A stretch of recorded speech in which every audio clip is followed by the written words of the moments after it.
So this is an Aldi coffee machine. It's got a lot of issues. Tanks too small, pods too big, leaks everywhere. This falls off every time you make coffee, but we're going to show you how to solve all these problems with one tool, and we'll tell you how to make a good coffee after the show. So you place it in a safe place. This is the coffee, used to make good flavour, but it's your coffee. So you get your tool, this is your tool, and you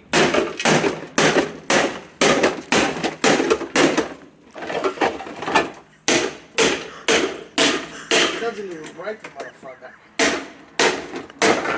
So make sure it dies.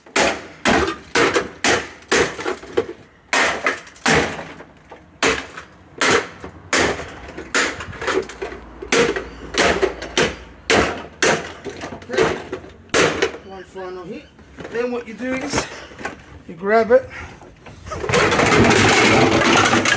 the rubbish, once away, put your tools away. Now I'll tell you how to make great coffee. Buy yourself a new coffee machine. Thank you.